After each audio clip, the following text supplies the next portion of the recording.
Hello everyone. Today my topic is the left behind children in China. To begin off, I want to ask a question to my audience. Who has heard this term, left behind children in China? Except for my GLD and my English teacher, because I wrote about it in my essay. So none of you know what it is. Okay. So I will begin off by explaining this term. So what happens? If you know a little about Chinese history, you know that China has gone for rapid growth in its economy in the last decade. And what happens is the major cities, they bloom. They have a really huge economy, and people go there to make money for themselves. However, for the rural areas in China, people don't get a lot of jobs because all the companies are in the major cities. And what happens is that the adults in the rural area, they go to the big cities and they leave their children behind. And there's a reason for that. I'll explain it later.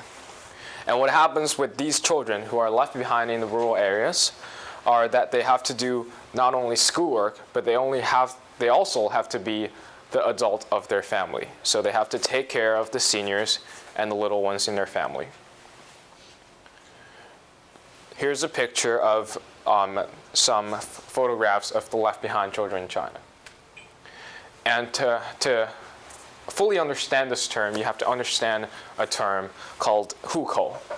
What it is, it's basically a citizenship within a city. So it's the right to live in a city. In Canada, we have the right to live in Canada, but you don't have this thing called the right to live in Toronto, which if you don't have, you don't get to live in Toronto. We don't have that. But it is a thing in China. So if you don't have Hukou, you can't live in that city. And your children cannot go to school in that city because China has a very dense population in the major cities. That's why they do this. And the facts are very important. So basically, 1 out of 5 children in China are left behind. Yet none of the people outside of China know what this term even means.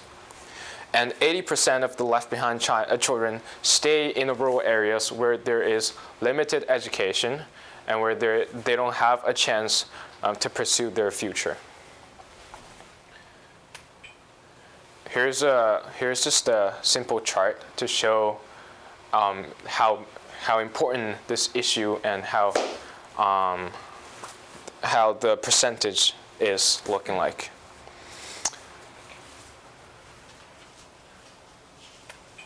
Now I will show you a video from BBC News. It basically explains. China, not that long ago, most people lived in the countryside, looking after their animals and growing their own food.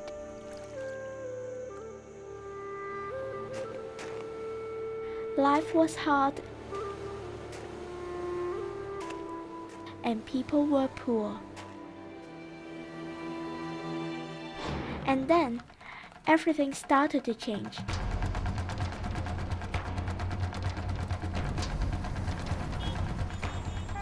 Factories sprang up to make things that people all over the world wanted to buy. And suddenly, millions of people were on the move from the countryside to huge new cities, where they could get money by working in the factories. But when the adults moved away, they were not allowed to take their children with them. Millions of them were left behind in the countryside. They are now known as the left behind children. This is the story of one of them.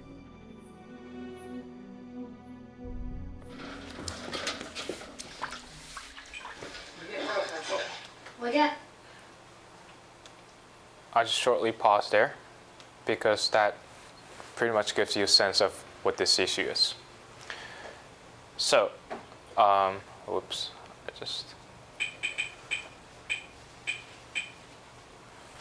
why am I doing this?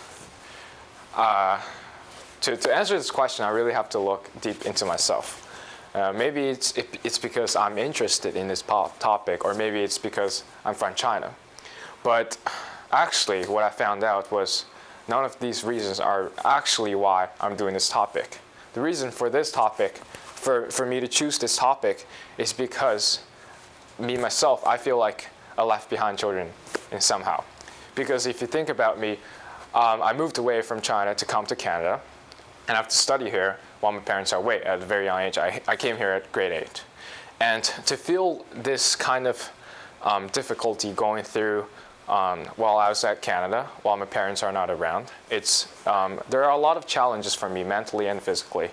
And when I look at these left behind children in China, I feel like they will face greater challenges and greater difficulties than me, because I have the support from my teachers, from my friends, but in those rural areas, these things are not very likely to happen.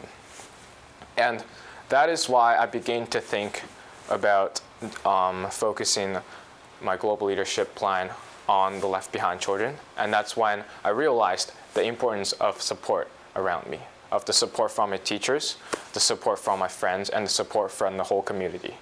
And I realized that if I want to truly help the left behind children in China, I can't just send them money for them to buy maybe textbooks or maybe a basketball. That's not how it's going to work. To truly help them, I have to create this community sense. I have to bring this support to the left behind children back in China. So to begin off my research, I started off by looking at the policies. And if you don't have to really look at this chart because it's really hard to read, but what it basically is basically all of the major cities who have policies to help left behind children are focused on the abolishment of educational fees, which means none of them are really looking at the mental well-being of these children, which I think is a crucial part of this issue. And here's my gap. So the plan is to join a summer camp in China that are specifically designed for left behind children.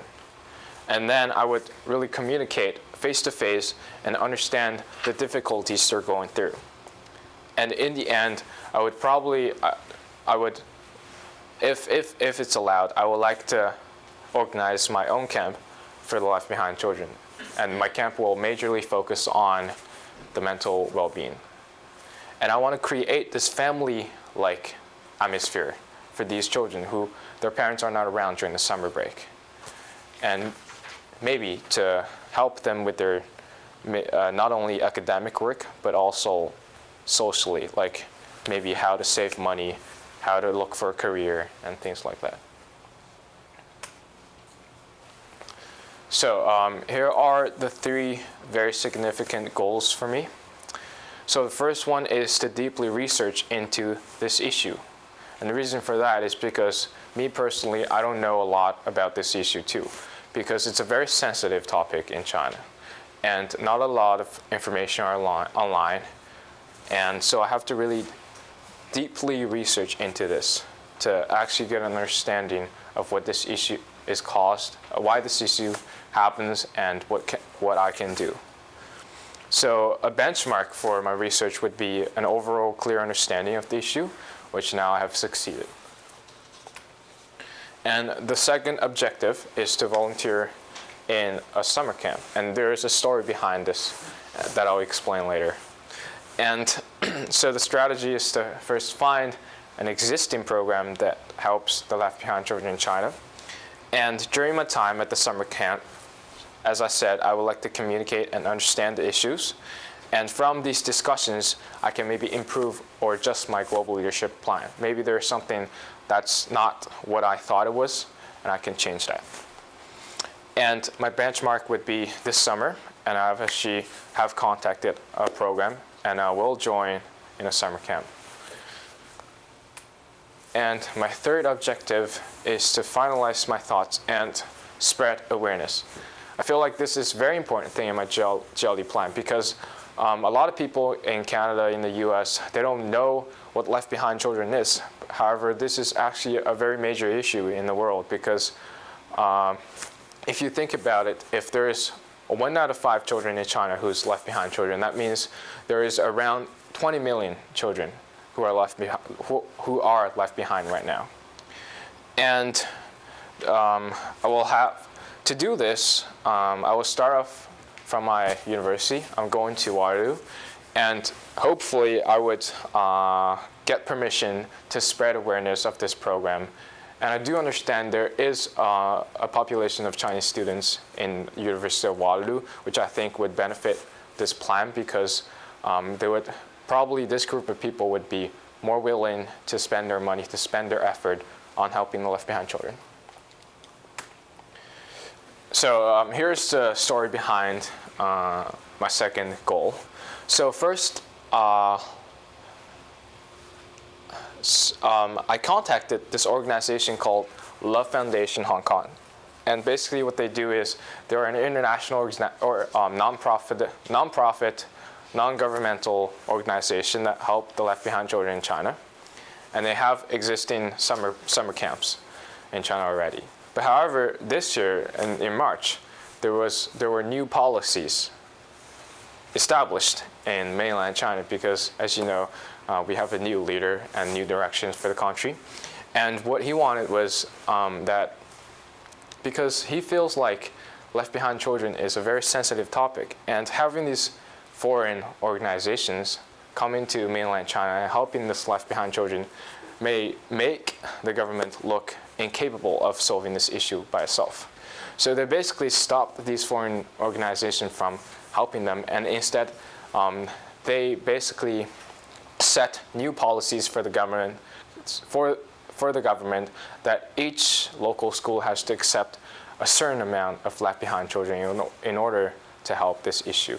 So basically, if you didn't understand what it was, it's basically the government saying, this is my problem, you're not allowed to help me anymore, and I will let my schools to accept left behind children so that there will be less left behind children. And we don't know if it's going to go well, because this is a very new policy, and I'll see what happens with it.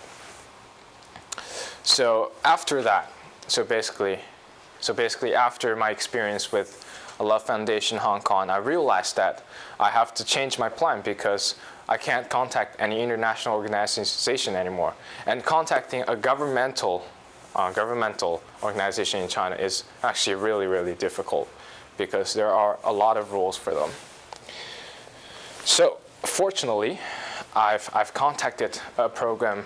These are small, I will just talk. I've contacted a local governmental organization in the city of Cixi, where it's near where I'm from.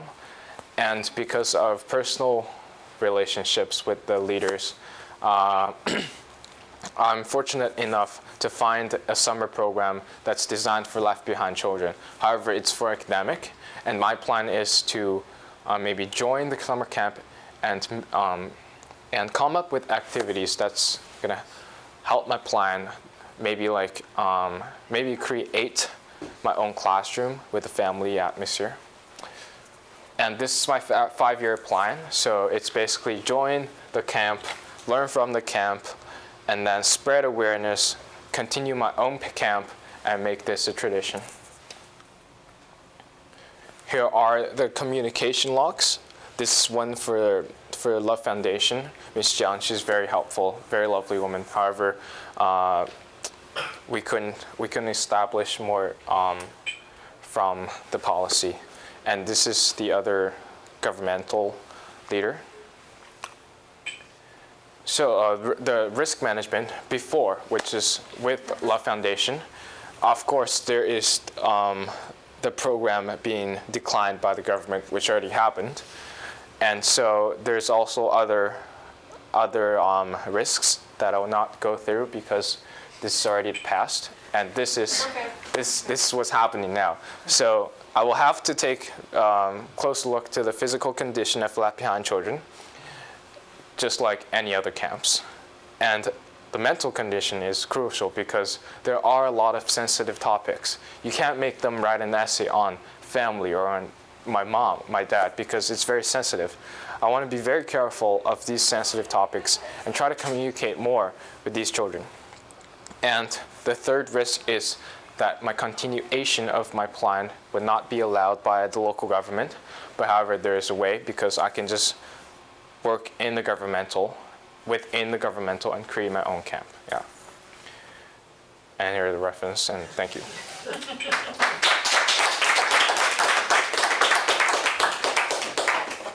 Thank you very much, Michael.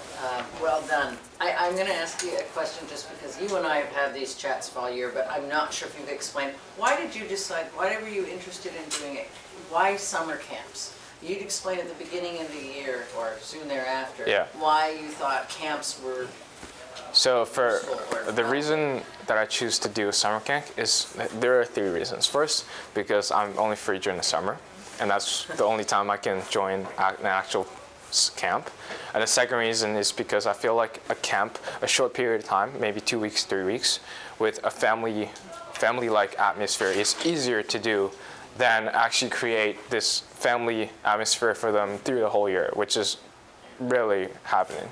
And the third reason is because I feel like these children are going to be they're going to be more lonely during the summer, because during the school time, they will have the other left behind children with them. But however, during the summer, they're all in their home and their parents are not around. This is the time where usually their classmates are going on trips. Their classmates are with their parents having meals. However, they're home alone. And that's the time where I think it's very crucial to bring them together and create this family-like atmosphere. Yeah. I have a couple questions, and they're just more knowledge for me, Okay. I think. The Hukou, is that, how do I pronounce that? Hukou. Okay, so how do you get this right to live in the city? Is it something that's if you're born in the city, you have the right to live there, or can you access that from a rural area? It's very hard. So it's actually, to get a Hukou for Shanghai is not easier than to get a Canadian citizenship or U.S. citizenship. So what used to be is you have to buy a house. But now it's not the same, because $2 million wouldn't get you a Hukou in Shanghai. That's how hard it is. You have to have your own company, or you have to be working in a Shanghai company at a very high position to get it, which is really happening for these parents. Okay, Yeah. no, that makes sense. Yeah. The other question I had is, when the left behind children are at school, are they boarding or do they go home at night? They go home. They go home at night? Yeah. And so would a community be mostly made up of left behind children, or would there be some parents and grandparents there? Just think of a international school in Canada where they are day students, and they go home, they have sisters, but their parents are in their own country. Okay. And that's how basically it Makes is. sense. Okay, thank you. Quick question. What are the ages of these left behind children? They're varied. So any children can be left behind. So you can have 3 years old up to 18 until they're adults. But they're still left behind adults technically. Yeah. So you could theoretically have a household where there might be like the 12-year-old might be the oldest person in the house. Exactly. For weeks on end. Yeah, for the whole year. For the whole year. It's happening right now. A lot of families, the oldest kid is like 11, 10, and then there are 70 over seniors in the house where they have to take care of. Yeah. And that's the other part of that video, isn't it? Yeah. That's the part where I didn't show you.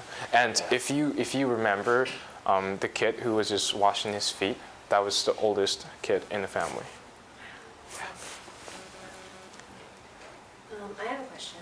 Yeah. If you were going to, so I mean, I know this only outlines 5 years into the future, but if you were to look at this many, many years into the future, how would you continue working on these camps, or how would you develop your program? Like, what do you see it becoming in like 10, even 15 years? So this question is actually harder to answer than you thought, because as you know, the policies change in China. Maybe there won't be any left behind children anymore. Maybe they're allowed to go to schools in those cities in 10 years maybe. But just for now, I would say my hope is to continue this camp and maybe expand it. So maybe now I have like 20, 30 children in my camp. And I hope in the next 5 years I can reach 200, 300. It's not a large amount compared to 20 million left behind children in China, but I think it's an effort. And the main reason I'm doing this camp is because a camp gives you a deeper understanding of these children, and it's your personal experience can really spread the awareness than just talking about it like this with stats. If you present a presentation of left behind children with your personal experience with them, for example, today, I have pictures of me actually talking with them, and I have notes taken from experience, which I don't right now. It will be more persuasive, and I think many of you would be more willing to help the left behind children in China. Yeah. Mostly what you're talking about is kind of awareness and just making those connections with the kids. Have you thought about bringing in kind of an advocacy or even a I'm not sure the word I'm looking for, another element to it where you actually start to like lobbying, I guess might be with the governments like that to kind of change?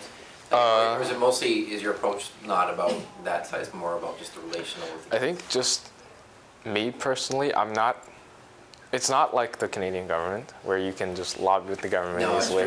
Good point. And me personally, like, I would say unless I become a millionaire, it's not likely, very likely to happen that I'm gonna lobby with the government just on my own. But however, if the awareness, in general, like yeah. as far as if there's the need and if the awareness is raised in maybe Western society where most of you don't know this issue yet, maybe if that happens, then the interactions with the Western government and the Chinese government can make something happen. And that's my hope too.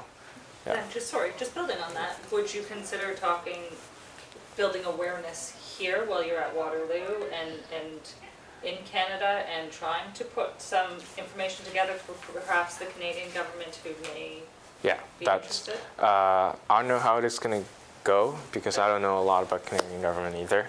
So the point I'm making here is I would start off from Waterloo, and maybe I'll come back to Appleby to present my own experience to the GLE teachers and students next year maybe. And We expect you next year then.